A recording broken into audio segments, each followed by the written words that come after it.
mostly up, that everybody, you know, in all these other countries, they're not always on board with what we want. Absolutely. Recently, I traveled to Switzerland, and I flew Swiss Air. Didn't have to take, when I came back through Swiss security, didn't have to take off my shoes. And then on the plane, they served me with regular forks and knives, real forks and knives. Silverware. Silver, real silver. You know, it's a very different standard, and yet we expect the world to conform to our standards, and it's just not the case, which is exactly what happened here. The guy wasn't picked up because we don't know if we would have caught him in our airports, but we obviously would have a much better chance.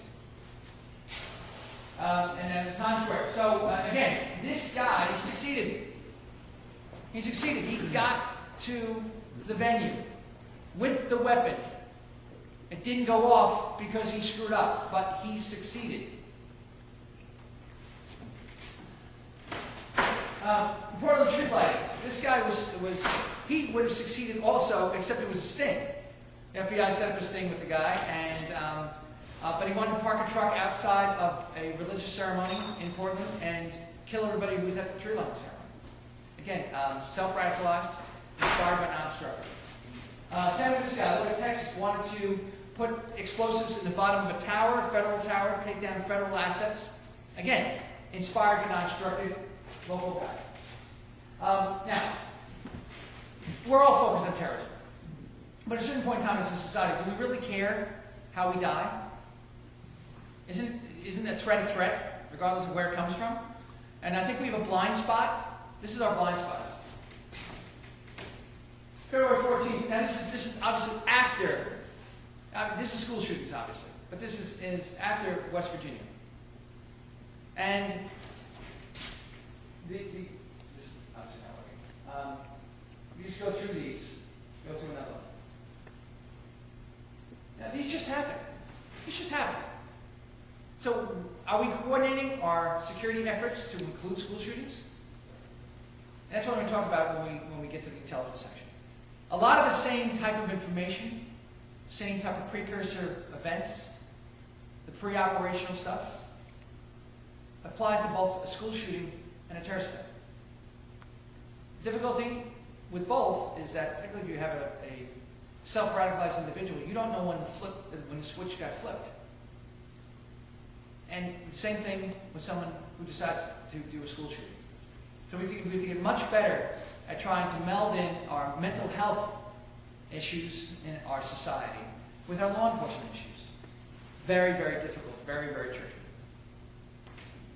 All right, and this is as I said beforehand, this was Mumbai. You know, if you go through some of the specifics of this attack, it was truly diabolical. One of the aspects that got me was that they went into the train station, firing to the air, not even shooting at people, so they would disperse all the passengers. And then they took IEDs and put them underneath the luggage, so that when first responders came, or just to reopen the station, and they lifted up the luggage, they would detonate them. What we're seeing more and more, I think we've seen in the Middle East for a while, is the secondary attack. We wait, you get people into the killing zone, you detonate one set of explosives, and then you wait for folks to come and rescue them. And that has a tremendous psychological impact. We saw that in Iraq and Afghanistan. Now it's going to cause people to hesitate going into a scene.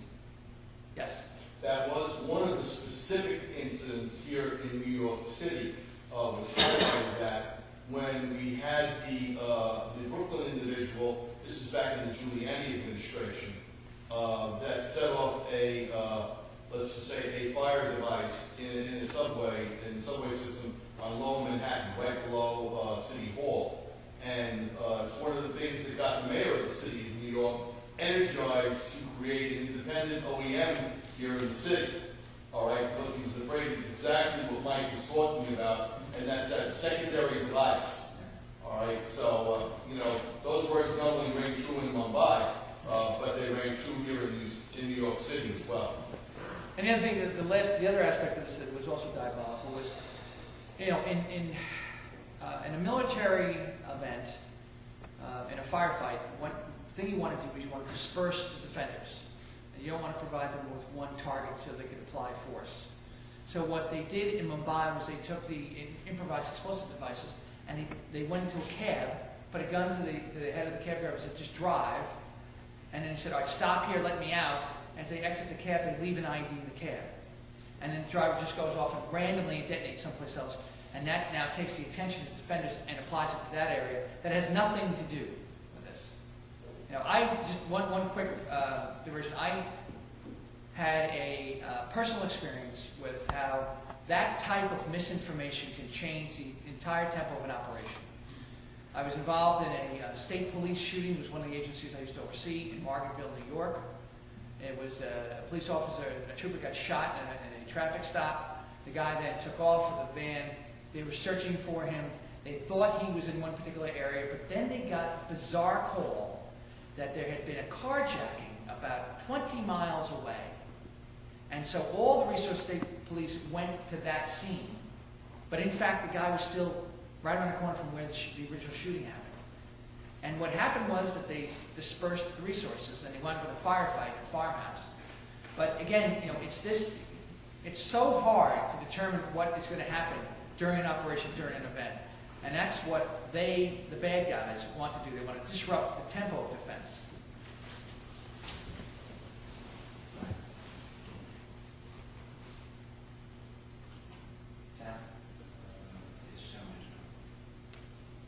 All right, well, this is a great clip that talks about some CNN that they just pulled out a cache of information just recently that talked about how guys in Al-Qaeda are planning a Mumbai-style attack in a major city in the West.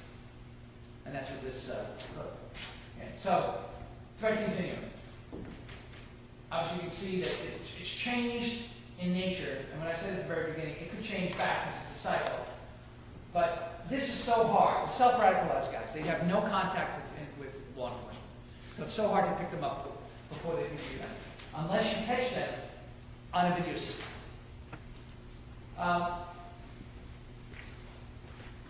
Transit is the target. That's conclusive. Why? Because you can get the biggest bang for your buck from the visual side of it. This should give people pause, because the press really isn't focusing on this. There is increasing activity. And again, it's from the self-radicalized. Weapons of choice, very simple. Very, very simple. Whatever they can lay their hands on. And, you know, we've all talked about the fact that the web has so many recipes for how to make a bomb. And we kind of say, you know, it's there, what are we going to do? Well, not only are there a lot of recipes, but they're getting more sophisticated. And people, every time we have an event that doesn't work, it's a training event. It's a teachable moment for the folks who might want to do something. So they get better at mixing the different chemicals for the peroxide-based bomb.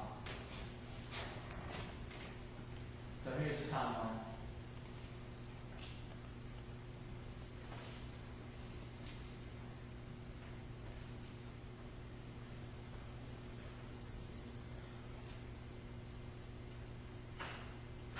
Of course, I did not include the school shootings. Okay. Domestic intelligence. Still a huge issue.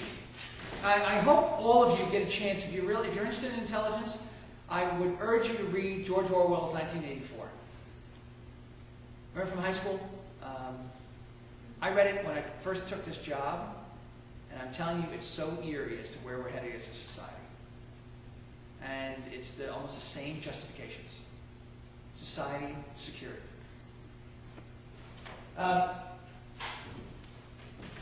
Here is the intelligence cycle versus the... We can go back, please. People are upset when civil rights, particularly here in New York City, when civil rights raises their head and they say, you know, let's question what the police department has done. I appear on Fox News and I talk about stop and frisk policy of the New York City Police Department, about their use of intelligence assets, and I defend them. But I also defend the need for a group like the ACLU to question what we're doing. You've got to have a full and fair debate as to what constitutes liberty, what constitutes protection, in my opinion. You just cannot give up and say, you know what, we're going to make everybody safe, or nobody's going to have any rights or liberties. It's just, then we let the bad guys win. So here's the difference in the last two bullets between law enforcement and intelligence. And even 11 years afterwards, we have not still fixed that issue. And if you go and talk to some of the leaders in the FBI, they'll tell you the FBI's mission is very different than the counterterrorism mission. And yet Congress has foisted that upon them, said, you're the chief counterterrorism agency in the United States, while still maintaining your responsibility to go and investigate crimes, arrest individuals, and develop cases for their ultimate boss, the U.S. Attorney. Next. So do just a comparison. We could probably do side-by-side screens, but here's the first one. If you study intelligence, you know that the way it works is very orderly. You decide what you need to know. Then you go out, and that's a requirement. Now you say to your agencies, go collect. And by the way, as you know, there are 16 intelligence agencies in the United States that spend over $100 billion a year just in intelligence gathering. You then go and when all sources, whether it's electronic, whether it's personal, human-based assets, whether it's wiretaps, you get all the information back, and then you do an analysis. And the analysis is based upon the requirements. And then you produce a product. And then you give it to decision makers, and then they decide what to do with it. And eventually, from the CIA perspective, that winds up in the President's daily briefing as to what they need to know. Law enforcement is reactive. Law enforcement event happens. Now you're going to have to go and collect against that event. You're going to have to investigate it. But again, you're always reactive, and there's no strategic analysis as to what you need to know. What do you need to know? The guy knocked over a liquor store. What gun did he have? Were there any witnesses? Did anyone get injured? How much money was taken? Those are all reactive reactive analysis that you need to do.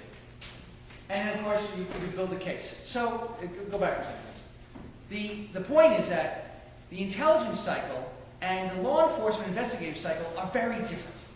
And yet we expect police officers at every level to be able to discern that, to make that differentiation. And the hardest thing about the counterterrorism mission, it is supposed to prevent an attack. Could you imagine if you said to the police department of your local town, prevent crime, every single crime? Well, say, yes, certainly there are strategies that have been employed very successfully in terms of preventing crime, but that's not really their mission. They can go after certain elements of crime, but they can't truly prevent crime. Can we truly prevent a terrorist event from happening? Go ahead. So these are the problems that we have. In the first bullet, we spend so much time going after the aspiration.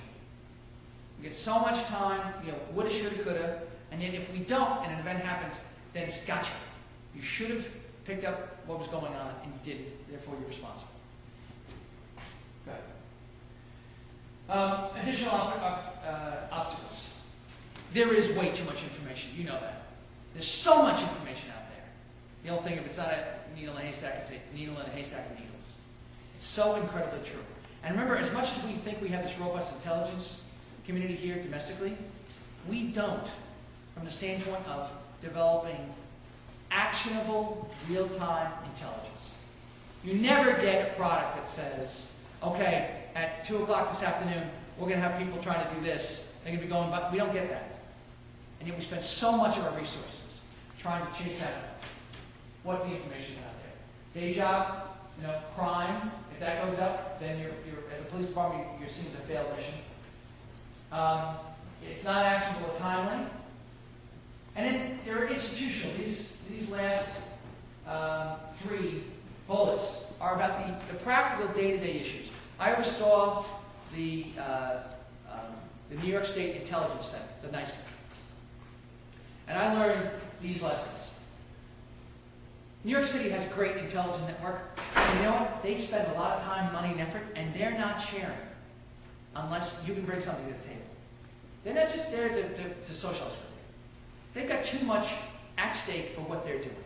So if you can provide something that they need, that you can develop a partnership. Short of that, if you're just another reporter or repeater, the intelligence, you're not going to get to the same type of level. And Ray Kelly jealously guards his operation because he's put so much time and effort in developing it. And yet, how can you expect surrounding counties or states to develop that same type of intelligence with that same type of intensity or resource commitment? And information is, in fact, power. And that's how you maintain your hold on the resources. Public engagement. So, go to the last question. You know these programs. Do these really work? Can anyone tell me of a tip that came into the terrorism tip line that actually resulted in an arrest? Does anybody know of any instance?